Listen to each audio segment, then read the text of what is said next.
sekolah di luar ya. Ya, sekolah di luar.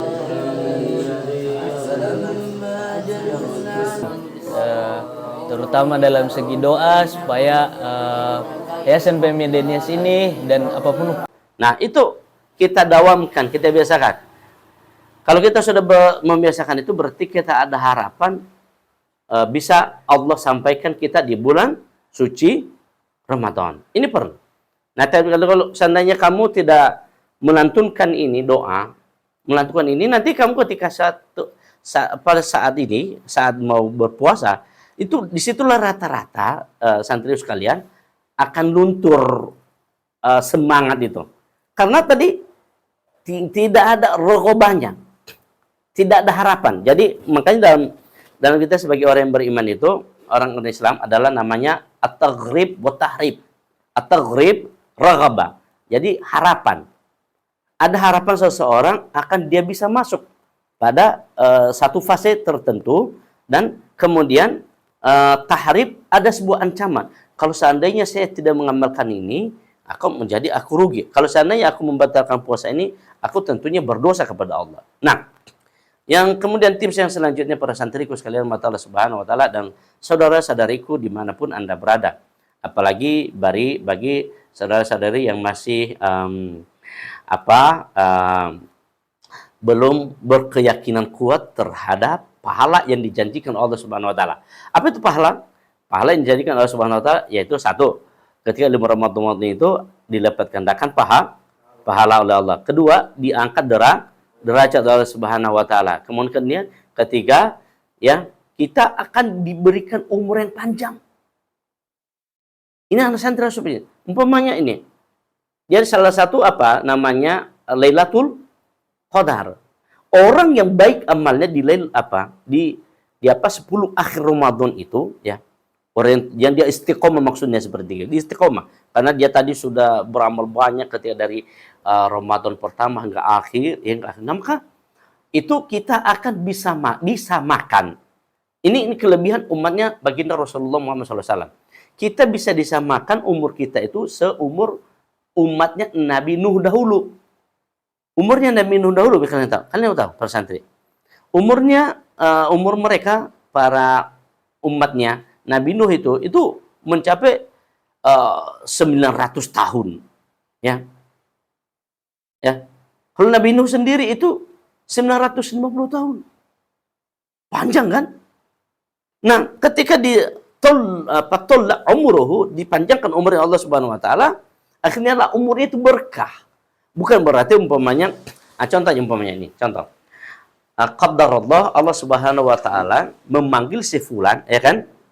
Sampailah dia setelah selesai Ramadan meninggal. Tapi karena si fulan tadi ini adalah banyak amalnya, betul-betul terbukti kesolehannya ketika bulan Ramadan, maka umurnya itu bisa berkah, bisa sampai ratusan tahun diberikan Allah.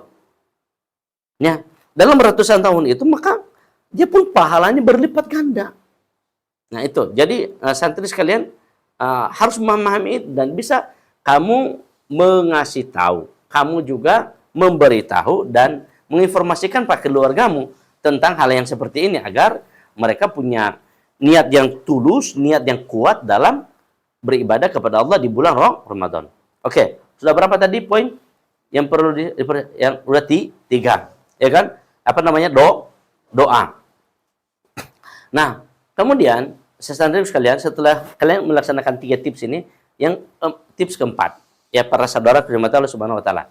Tips keempat adalah kita memperbanyak puasa. Ya, salah satu yang Rasulullah SAW paling banyak melaksanakan puasa setelah bulan suci Ramadan adalah di bulan Sya'ban. Ini sekarang kita berada di bulan Sya'ban. Ya, kata Rasulullah SAW bahwa yang terbanyak setelah aku berpuasa itu kecuali itu adalah di bulan Sya'ban. Kenapa? Karena bulan Sya'ban itu adalah bulan di mana tahap menuju bulan Ramadan. Nah, contoh anak sekalian, saudara dirahmati Allah Subhanahu. Tiba-tiba sekarang ini orang melaksanakan puasa mulai dari hari pertama Ramadan, betul? Coba Orang yang tidak biasa melaksanakan puasa sunnah, tidak biasa melaksanakan puasa sunnah, itu dia rata-rata kaget dan lemas. Nah, insya Allah, saya yakin kamu maupun para santri-santri yang lainnya dan saudara-saudara kaum muslimin yang lainnya yang mereka senantiasa mendawamkan melaksanakan puasa sunnah, yaitu puasa sunnah itu apa? Puasa sunnah Senin, Kamis. Oke, setelah Senin Kamis itu namanya puasa sunnah Yaumil Bid, ya kan? Setelah puasa sunnah Yaumil Bid ada lagi puasa sunnah itu puasa sunnah Daud. Ini kalau tingkatan keimanan kita semakin bagus dan istiqomah. Maka ketika orang sudah membiasakan hal tersebut, dia pasti nanti anak-anakku seperti kamu ini sekarang nih. Kalau seandainya Ustadz tidak mewajibkan pada kalian selama ini berpuasa di hari Senin dan hari Kamis ya, maka kamu akan terkejut perutnya, kaget. Kenapa? Kenapa coba Ustaz mau tanya? Karena belum terbiasa. Itu para santri sekalian Allah Subhanahu wa taala. Maka dengan demikian, para santri sekalian Allah Subhanahu wa taala, tuluskan niat kamu, ya, tuluskan keinginan kamu mulai saat ini bahwa ya kamu benar-benar siap nanti melaksanakan ibadah di bulan suci Ramadan. Tips keempat. Tips kelima, ya, tips kelima. Menyambut bulan suci Ramadan ini para santri sekalian Allah Subhanahu wa taala ya adalah berkeinginan. Saya lihat mungkin bisa ditampakkan santri kita apanya kamera sekali.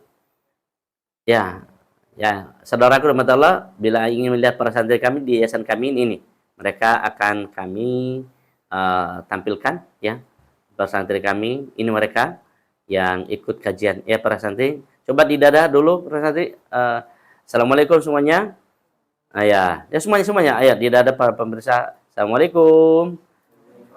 Iya kayak gitu. Ya ini mereka para santri kami yang mereka para pejuang dakwah dari daerah Pulau Nias Sumatera Utara. Nah ini sabar Allah Subhanahu wa taala. Ini adalah perjuangan dakwah kami yang bisa kami laksanakan saat ini untuk menyiapkan generasi-generasi pendakwah untuk Muslim Pulau Nias. Kami ini punya yayasan. Ini yayasan kami. Anda mungkin bisa lihat ya di ini Ustaz Riyad mungkin ditampakkan apa namanya yayasan kita. Nah, ini kami yayasan kami ini. Anda bisa lihat itu tulisannya. Bisa diangkat Ustaz Riyad. Nah, itu Yayasan Peduli Mualaf Yatim Duafa Nias ya. Ini adalah sebuah yayasan perjuangan dakwah kami sahabat Allah Subhanahu wa taala yang kami lakukan saat ini untuk bisa membersamai para ustadz-ustadz yang ada di daerah Pulau Nias ya. Tentunya salah satu saya di sini sebagai salah satu pejuang dan juga ada para sahabat-sahabat kami yang ada di Pulau Nias Sumatera Utara. Mereka yang saat ini alhamdulillah juga berkeinginan menciptakan regenerasi dakwah. Maka yuk saya dari pribadi saya sendiri dan juga untuk saudara-saudari, dakwah Islam adalah tugas kita bersama. Sekali lagi saya katakan, dakwah Islam adalah tugas kita bersama. Yuk sama-sama dukung apa dakwah ini. Bila mana ada rezeki Anda, monggo silakan bisa kirimkan di kami di inbox kami dan insya Allah kami akan bisa menyalurkan bantuan yang Anda berikan pada santri-santri kami di pejuang-pejuang dakwah ini. Ya, ini demi untuk perjuangan dakwah di Muslim Pulau Nias. Karena kami juga membutuhkan dana biaya sekolah mereka, sahabat. Sekolah mereka anak-anak kami ini kami yang membiayai. Kami cari dan kami makan mereka kami cari dan bagaimana mereka bisa untuk tenang, bisa nyaman di asrama ini. Nah, baik.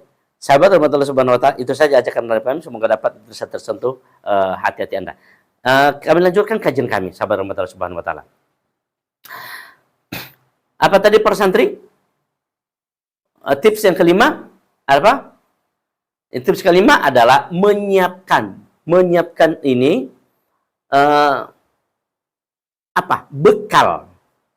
bekal uang untuk bisa nanti berbagi. Ya, siapa tahu nanti kamu lihat ada orang yang sedang membutuhkan. Ya, orang yang sedang betul-betul dia punya duit. Maka kamu berbagi di kala itu, kita berbagi di kala itu pahalanya besar sekali.